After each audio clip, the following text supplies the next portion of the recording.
Akkam jirtu hordoftoota walabummaa News Network oduu Oromiyaa irraanuuf ergame isin dhageessisna nu hordofaa. Waraanni bilisummaa Oromoo Hoboon godina Qellem Wallaggaa aanaalee godinichaa adda addaa keessa socho'u waraana nafxanyaa uummata nagaa ajjeesaa fiidhaa jirtu irratti tarkaanfii fudhateen injifannoo boonsaa galmeessee jira.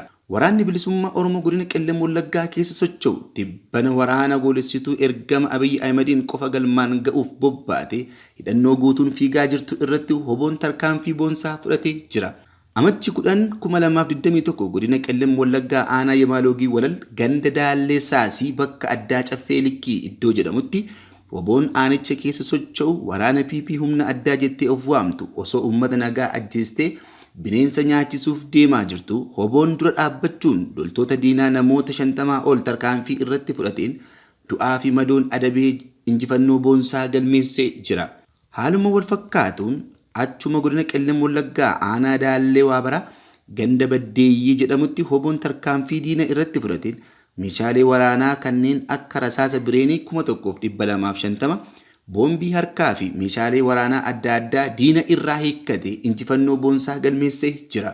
Waraanni bilisummaa Oromoo godina Qellem Wallaggaa aanaa Gidaamii keessa socho'us amajji 12/2021 ganda Afteer naannoo mana barumsaa Afteer jedhamutti ganama sa'a 1 hanga 2tti lola gaggeesseen diina irratti olaantummaa gonfachuun golabee jira.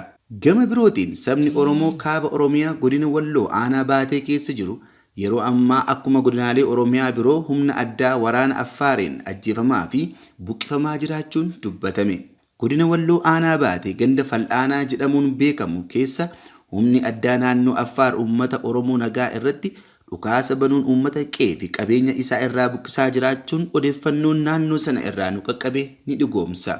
Yeroo ammaa kanas waraanni itti baname irraa dhaabbachaa waan hin jirreef uummanni yaaddoo keessa akka jiran dubbatu. Uummanni Oromoo godina Walloo aanaa Baatee keessa jiru yeroo adda addaa humna addaa waraana naannoo Affaariin ajjeechaa fi buqqaatiin kan irra ga'aa turee fi ga'aa jiraachuu isaa miidiyaaleen Oromoo gabaasaa turuun ni yaadatama.